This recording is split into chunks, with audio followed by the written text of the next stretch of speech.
10 € offerts et votre premier dépôt doublé avec le lien en description. Les amis, bienvenue. C'est avec le cœur très très lourd que je vous retrouve ce soir. Peuples européens, frères et sœurs du continent, pardonnez-nous car nous avons péché. Match nul 0-0, le tout premier de l'Euro 2024. Entre les Pays-Bas et la France, s'il y avait un match où il fallait pas que ça se produise, pour moi c'était celui-ci. Et malheureusement, les Bleus ont échoué, n'ont pas trouvé la faille face aux Néerlandais. Et on se quitte donc sur ce score nul et vierge. C'était un match... Est-ce que c'était un match nul? Un peu, un peu.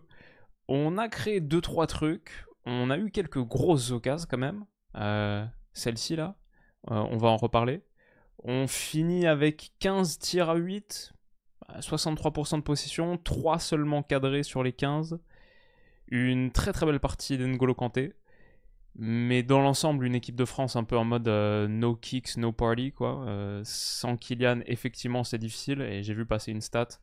Bon, non seulement la Pologne est éliminée de l'Euro, ça on en reparle, mais aussi Kylian Mbappé, je crois, sur les 7 derniers matchs de l'équipe de France joués sans Kylian, aucune victoire. Et ouais, il y avait quand même un trou sur ce flanc gauche. Il y avait quand même du déficit dans la projection. Et il y avait 2-3 trucs qui rendaient ce match compliqué. Bon, maintenant qu'on a dit tout ça, c'est pas aussi pire que l'Angleterre hier, parce qu'on n'a pas leur talent offensif, donc on gâche pas autant. Je trouve qu'on a quand même 2-3 trucs défensivement au milieu qui sont intéressants, où on a continué de bâtir des certitudes, et surtout, et c'est pour ça que d'ailleurs j'ai vu les deux équipes totalement s'arrêter de jouer à la 75e minute de jeu, c'est un bon point.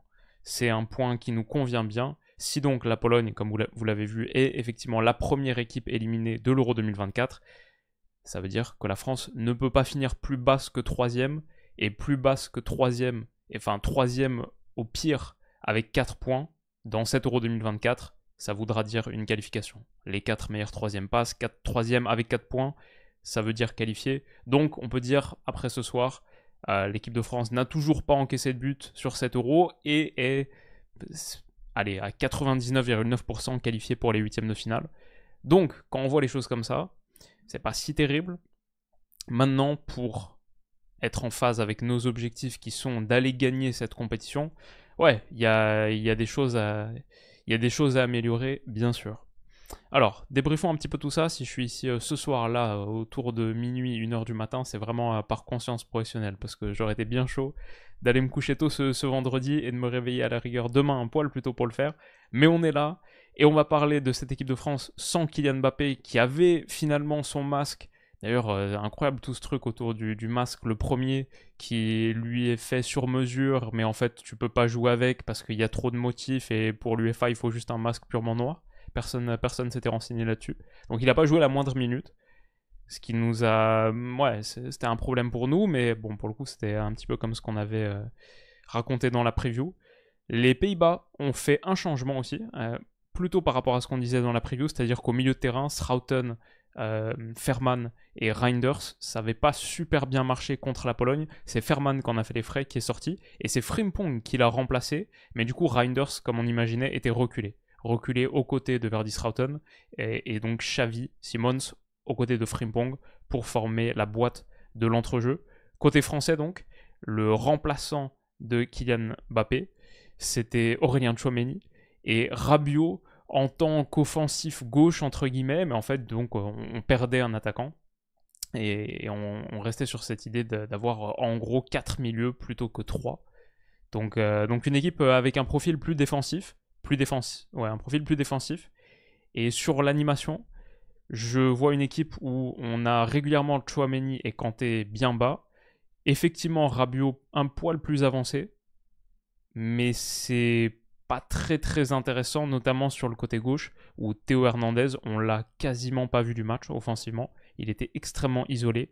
Et vous voyez donc un petit peu Marcus Thuram là, Antoine Griezmann, Dembélé qui rentre un petit peu à l'intérieur. Ça a bien davantage penché à droite, un peu comme on aurait pu s'y attendre. Et les Pays-Bas ont eu la première très très grosse occasion. Sur cette perte de balle de Théo, ça c'est dommage parce qu'il était pas mal récemment, mais là il a fait un mauvais match. Frimpong est lancé.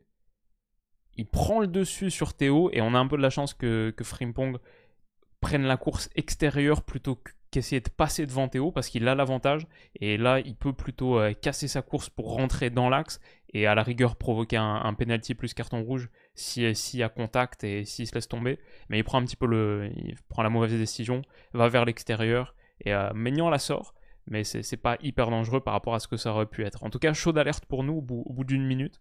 J'ai trouvé que les rares bons moments qu'on a eu, les bons mouvements, sont venus d'N'Golo Kanté, qui était régulièrement comme ça, positionné entre les lignes. Là, il reçoit un super ballon. Et en plus, il a la qualité pour se retourner très vite vers l'avant avec son contrôle orienté. C'est top. Il a été élu homme du match donc pour la 2e fois d'affilée. Et ouais, totalement logique. Il était clairement le meilleur Français sur la pelouse. Et ouais, peut-être le meilleur joueur dans ce match qui termine 0-0. À la rigueur, un truc qui était pas trop mal, c'était Marcus Thuram. Alors, sans faire des miracles, régulièrement, nos meilleures actions sont venues de lui et de son jeu en déviation, alors qu'on pouvait carrément douter de lui dans ce rôle de pivot, de seul pivot. Et encore une fois, ça n'a pas été extraordinaire, et dans l'ensemble, notre animation offensive, c'est un poil inquiétant quand même, surtout sans Mbappé. J'espère qu'il va vite revenir. Mais, par exemple, sur cette action, bon ballon mis dans la profondeur pour Rabiot, et c'est là qu'on a vu qu'il manquait un truc sur ce flanc gauche. Si au lieu de Rabiot lancer, bah c'est Mbappé, un petit peu comme la première action contre l'Autriche là, sortie par Pence, bah ça va au bout, ça va au moins jusqu'à un tir cadré, alors que là Rabiot, avec Frimpong qui le prend en chasse, et aussi parce que je pense qu'il n'a pas l'instinct de buteur, il ralentit sa course pour être sûr de conserver, alors que peut-être tu peux aller encore une fois jouer le duel, la pousser, peut-être tu prends un contact dans le dos, un petit peu comme Frimpong tout à l'heure. Mais non, il revient.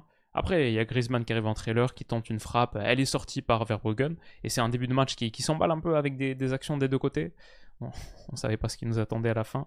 Mais ouais, typiquement, c'est sur ce genre d'action que je vois que là, et il y en a plein, des comme ça, sur ce flanc gauche, où il y a un joueur lancé dans la profondeur. Mais c'est trop peu parce qu'il manque bien sûr un gars dont l'ombre plane sur ce match. Griezmann a été mauvais. Ça, c'est. Contre l'Autriche, il a été pas très bon. Là, contre les Pays-Bas, je dirais même que c'était un vrai mauvais match de Griezmann. Et ça fait un peu flipper, j'avoue. Il y a eu des pertes de balles, de la faiblesse technique qui était vraiment dommageable. Ouais. C'est pas forcément de sa faute sur cette action. C'est la fameuse action où Rabiot s'appuie encore une fois, très bonne talonnade là, de Marcus Thuram, parfaite pour Rabiot dans le bon timing. Pour moi, là, c'est la faute de Rabiot. Soit il doit finir, soit il doit mieux la mettre à Griezmann, mais lui mettre derrière lui comme ça, du pied gauche. En fait, pour moi, il doit utiliser le pied droit. Griezmann, donc ça lui arrive derrière lui, sur son pied droit, dur de finir. En fait, pour moi, Rabiot, là, il doit...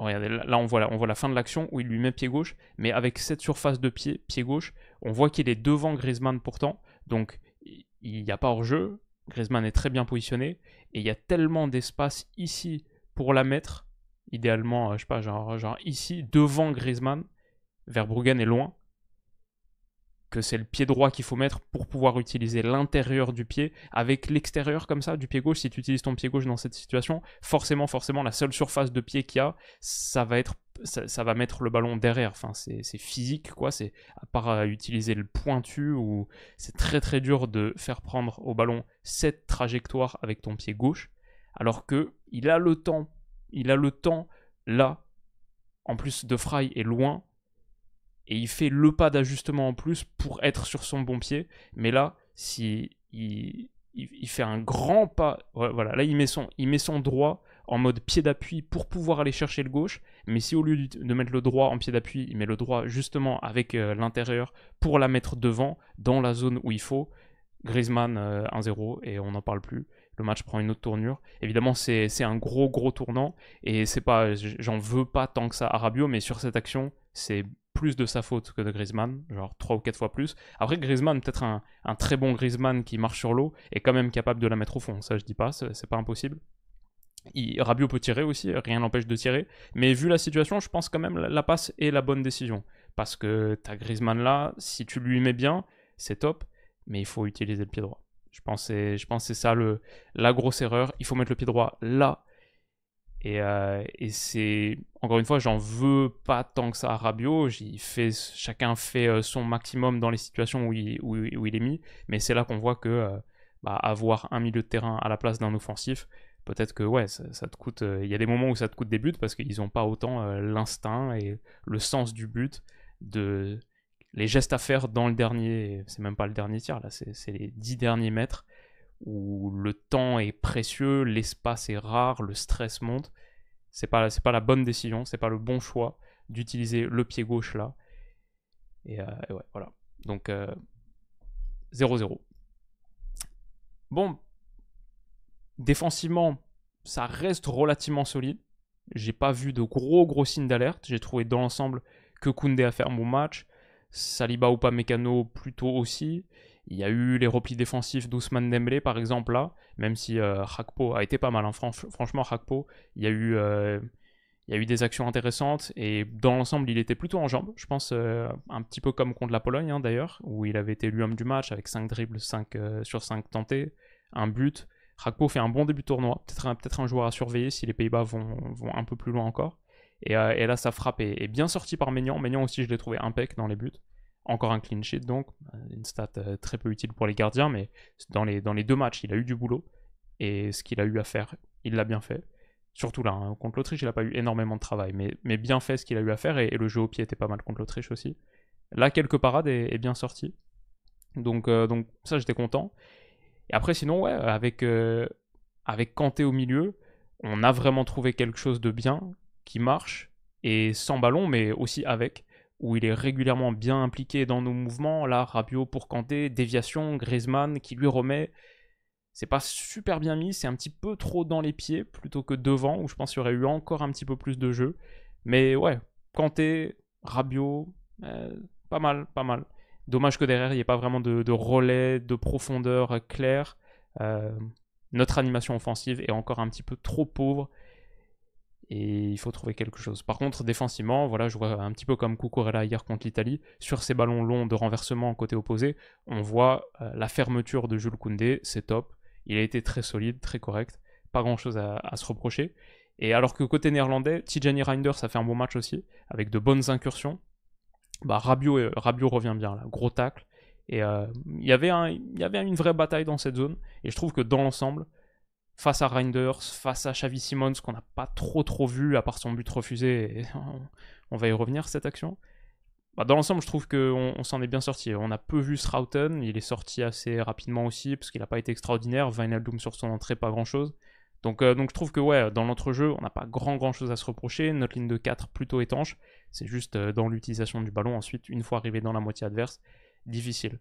Même sur les replis, je trouve qu'on est une des toutes meilleures équipes du tournoi sur les replis défensifs. Un truc qui est tellement important, peut-être encore plus en foot de sélection, où tu peux avoir pas mal de moments de transition. J'ai l'impression que les buts sont marqués rapidement après la récupération. Et bah quand sur ta phase de repli, t'as Saliba, Tchouaméni, Upamecano, Théo Hernandez, Rabiot, Kanté, les 6 qu'on voit là à l'image, soit les jambes sont longues, soit ça court vite, soit il y a une très bonne science du placement, soit les 3, et c'est pas mal. Genre là, cette action, Frimpong, je crois que c'est Frimpong qui la met en une touche pour Gakpo, ça peut être dangereux, mais tout le monde s'est bien replié, et finalement, il n'y a pas trop de jeu pour les Pays-Bas, ça va rien donner, parce que Saliba, parce que Rabiot, Tchouaméni, Kanté, Théo et Upamecano, c'est pas mal sur les replis défensifs. Donc encore une fois, j'ai vu une rencontre où, ouais, si on est là...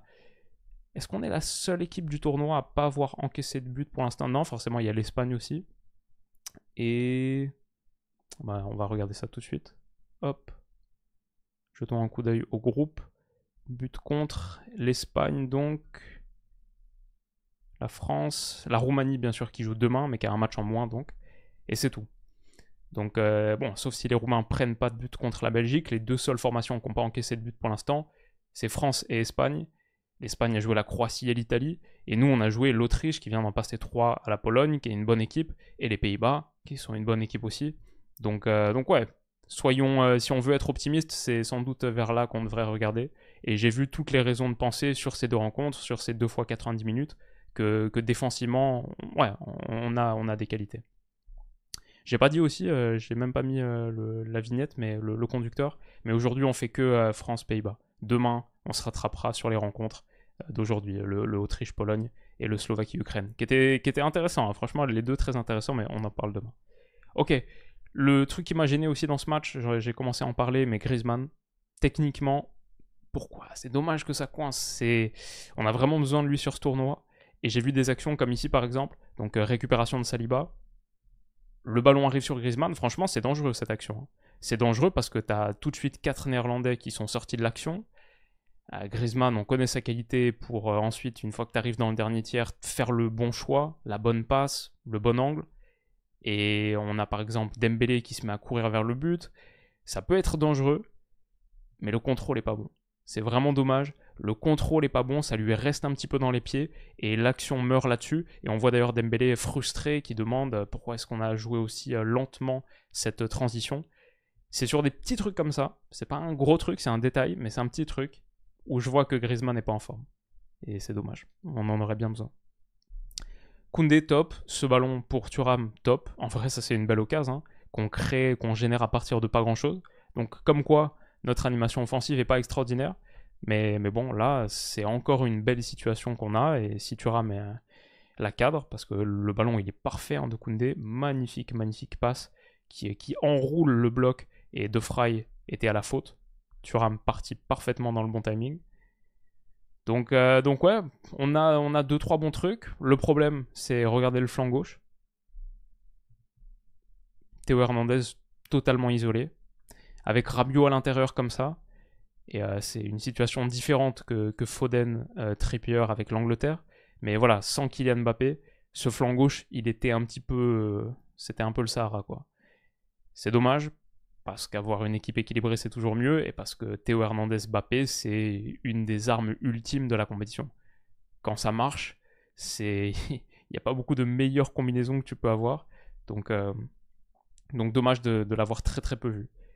Et encore une fois, là je pense que c'est sur un ballon intérieur Kémy pour Griezmann, très très bon ballon, mais il est pressé par Van Dijk, il y a Schouten aussi, perte, et c'est très dangereux derrière.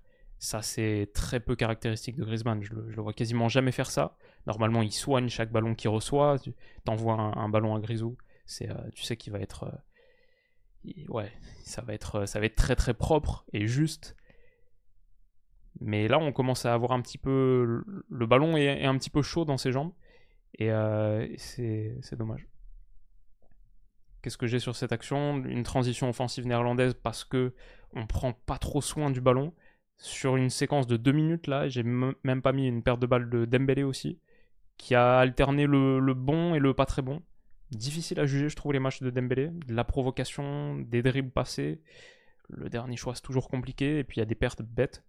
Mais celle-ci aussi de Théo Hernandez, il n'y a pas de raison de le perdre ce ballon. Et Schouten juste surgit un petit peu trop facilement sur lui. Récupération et derrière, transition néerlandaise. Donc on arrive à la mi-temps. Et ouais, on a eu une grosse occasion. Mais il y a eu beaucoup de déchets de part et d'autre. Et notre animation offensive est dans l'ensemble assez pauvre. Ça va continuer un petit peu en seconde où on voit un Théo, voilà, c'est encore pas de Kylian. Un seul être vous manque et tout est dépeuplé. Notamment ce couloir gauche qui est effectivement très dépeuplé. Difficile, tout le monde dit de repasser derrière, jouer à droite, il n'y a pas de solution là. Rabiot va pas être ce joueur de largeur, et on n'a pas vu Théo Hernandez faire de dédoublement intérieur, sa spéciale, de tout le match. C'est pas avec Rabiot qui va le faire. Et aussi, il faut dire, dans ce couloir où il y avait Frimpong et Dumfries, il y avait des clients il y avait de sacrés clients sur les attaques rapides et sur la possibilité de prendre de vitesse ton 1 contre 1, ton vis-à-vis. C'est vrai, ça facilitait pas les choses. Mais ouais, très très peu d'utilisation de ce flanc gauche. Super ballon de Saliba. Lui, il a conservé sa qualité de pied. 2 lignes cassées, 4 Néerlandais sortis de l'action avec ce très très bon ballon à destination, je crois, d'Ousmane Dembélé, qui se retourne, qui attaque. Est-ce que c'est le bon choix de s'appuyer sur Koundé là? Je suis pas sûr et certain. Je pense, avec tout le monde qui se met à courir là, plutôt vers ce couloir, il y a peut-être... plutôt du jeu à trouver là vers Marcus Thuram qui mine de rien un peu isolé, et bon là ça arrive assez tard dans l'action donc ça semble évident, mais même un peu plus tôt ça se voit un peu, je trouve. Bon après pourquoi pas, là j'avoue on atteint les limites de mes compétences. Pour moi c'est difficile de juger là sur une situation de 5 contre 5 à 40 mètres. Là je vais faire confiance à Dembélé, je veux dire il connaît mieux le jeu que moi et mieux le foot que moi, c'est sûr, donc peut-être c'était la bonne décision. Mais ce qui n'est pas la bonne décision, je pense, c'est au bout de cette action, où je pense qu'il y a encore du jeu à trouver là. pour Koundé de centrer comme ça d'une position très excentrée, avec une surface où il n'y a pas d'espace, et pas vraiment, et c'est surtout le centre est très mauvais. On voit, je pense, un Dembélé en retrait, Kanté qui arrive un petit peu en trailer là, même Théo Hernandez, second poteau, si tu patientes un petit peu. Moi, je pense qu'un Théo Hernandez qui arrive un petit peu dans le rôle d'Humphries, de trailer tard sur le second poteau, si tu rejoues sur Ousmane et derrière un ballon de renversement à les trouver, on théorise beaucoup, c'est facile quand tu fais stop sur des screenshots et que tu sors le stylo jaune. Mais tout ça pour dire que l'animation offensive, les choix, je pense parfois c'est... Il y a du travail, et puis après c'est juste aussi le centre. Le centre est mauvais, donc il est facilement coupé par Van Dijk. Mais ouais, des petits trucs où évidemment on n'est pas encore à la hauteur d'une équipe du favori numéro 1, quoi. On n'a pas montré le meilleur jeu de l'Euro pour l'instant. Donc voilà, c'est sur ce genre de matchs qui sont des matchs calibre quart de finale d'Euro que je trouve il y a le plus d'enseignements à tirer. C'est pour ça que je suis long parfois sur certaines séquences. Sinon, j'ai trouvé que défensivement, voilà, pas mal. Hein. Là, il n'y a pas grand-chose à dire. Dumfries qui lance Frimpong, ça peut être dangereux dans la profondeur. Mais même si Saliba est battu par la passe parce qu'il est plus sur son vis-à-vis, Upamecano en couverture a très très bien suivi et va aller gagner le ballon. Super bien fait, je trouve. Un défenseur central chien, agressif, et un défenseur central chat dans l'anticipation, pour reprendre les termes de Michael Cox, analyste. C'est très bien couvert par Upamecano, et j'ai de moins en moins de doutes et de plus en plus de certitudes sur cette charnière Upamecano-Saliba. Toujours pas parfait, mais quand même on cherche les motifs de satisfaction là où on peut, et dans ce match, je dirais ça. Franchement déçu parce qu'il y a des moments où Kanté sur ses prises de balles interlignes comme ça, wow, ça c'est... Normalement, Kanté trouvé comme ça, qui pivote super bien, contrôle orienté, première touche, ça doit donner du jeu, et ça donne rien. Donc, encore une fois, l'animation offensive. Ah, il va tenter sa chance extérieure de surface, là, comme ça, excentré, parce qu'il manque un attaquant, sans doute, dans le lot. Et peut-être même deux. Un peu compliqué. Et dommage, il y a eu des moments où, voilà, encore une fois, Marcus Thuram, bonne déviation. Très bonne déviation même. Ça aurait pu être dangereux. Ça revient dans les pieds de Kanté. Qui trouve Grisou? Et un Grisou, je pense, plus en forme, peut-être ça va au fond. Bon arrêt de Verbruggen, mais elle est mal prise par Griezmann. Ouais, ça fait mal, c'est dur, parce que là aussi, c'est quand même une grosse occasion. Et du coup, comme contre l'Autriche, 180 minutes où on marque qu'un seul but, où dans l'ensemble, il y a peu de moments de lumière individuelle, offensive, je veux dire. Bah, mine de rien, on a quand même généré 2-3 grosses occasions. Hein. Je me demande ce que ça donne en big chances générées. Autriche plus Pays-Bas confondus. Là, comme ça, à la louche, je dirais les deux de Griezmann contre l'Autriche, il y en a facile 3. Et peut-être il y en a une troisième là-dessus. Ouais, je dirais dans l'ensemble, à la louche comme ça, sur les deux matchs, 6-7 big chances créées. Ce qui n'est pas énorme, mais peut-être plus que ce que le seul but marqué suggère. Faut mieux finir, faut plus créer et faut mieux finir, les deux, quoi. Si seulement. Ousmane Dembélé là, qui envoie Nathan Ake dans le Mordor et qui se remet sur son pied gauche, ça frappe, comme toutes les frappes d'Ousmane Dembélé de toute sa vie. J'ai l'impression qu'on passe au-dessus, dans le même style, il se penche pas assez sur son ballon, et j'ai jamais vu Deschamps aussi énervé, on dirait un enfant qui a pas eu le jouet qu'il voulait, et il hurle, cadre. Je crois la réaction de 70 millions de Français devant les frappes d'Ousmane Dembélé, et de quelques millions de Parisiens aussi cette saison. Ouais, si seulement un petit peu plus de justesse dans les derniers gestes d'Ousmane Dembélé, peut-être notre destin bascule, peut-être le tournoi se joue là-dessus, et peut-être le tournoi se joue aussi sur faire rentrer plutôt Kingsley Coman, faire rentrer tout court Bradley Barcola, qu'on n'a pas encore vu. Je sais pas. Il va falloir trouver la solution. Ce qui est sûr, c'est que Tijani Reinders a fait un bon match. Pour parler un petit peu des Pays-Bas, là on voit, et il y a un petit peu incompréhension. Reinders servi, il va aller accélérer à l'intérieur du jeu, très très bonne conduite, bonne passe pour aller renverser l'autre côté. Rakpo face à Koundé, ça passe pas sur le premier centre, ça revient, Il est resservi encore une fois par Reinders. Et là, très très bon ballon, super intelligent je trouve. Personne ne le voit venir, masquer cette passe pour Memphis, qui en déviation, là c'est le moment où j'ai vu Upamecano pris à revers.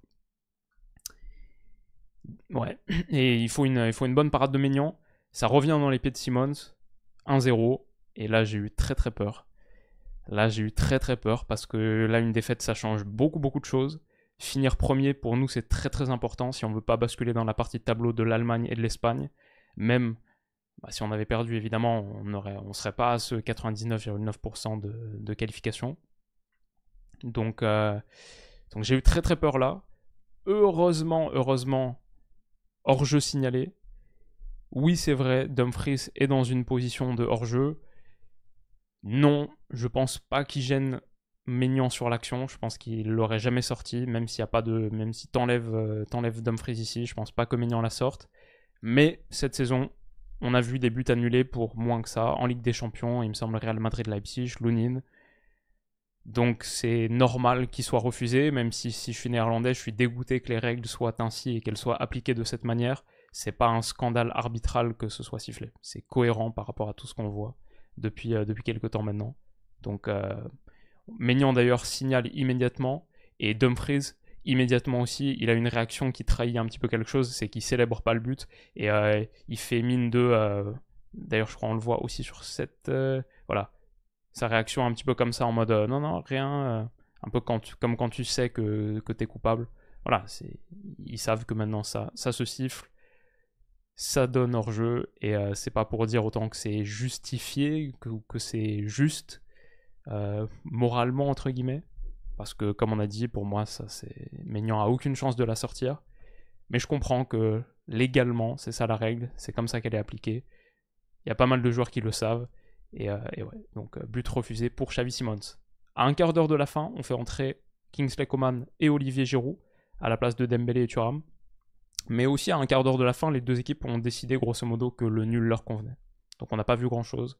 Les Pays-Bas en possession, nous en possession, pareil. Un quart d'heure où on a eu une petite situation, celle-ci là, qui sort un petit peu de nulle part. Rabiot, projection. Et là, si c'est quelqu'un d'autre, évidemment c'est une histoire différente. Mais il réussit pas à aller jusqu'au bout, il n'est pas suffisamment suivi. Donc il se passera rien. Mais ouais, il nous manque bien sûr cet homme. Et on espère quand même le retrouver très vite. Qu'est-ce que vous avez pensé de ce match, les amis? Mettez-moi toutes vos impressions en commentaire.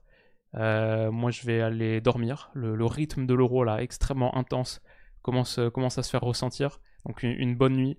Et demain, on sera prêt pour... C'est quoi les matchs? Il y a Géorgie contre République tchèque, Turquie-Portugal. Ça va être énorme, ça, à 18h à Dortmund. Méga match. Et Belgique-Roumanie à 21h. La Belgique qui doit rebondir. Mais la Belgique qui, si elle l'emporte, fait passer ce groupe un petit peu dans le délire. Tout le monde serait à 3 points. Tout le monde serait à 3 points avant la dernière journée. Ce serait assez extraordinaire. Et contre la Roumanie, ça va être un beau défi. Maintenant, la Belgique, pour moi, a généré pas mal d'occasions et je pense que je les vois le faire. Si je devais choisir quelques pronos comme ça, la Géorgie était pas mal contre la Turquie. Hein. Franchement, la Géorgie était pas mal du tout. Je partirais peut-être sur le match nul. Un peu la surprise, mais je pense que les Géorgiens sont capables de faire quelque chose.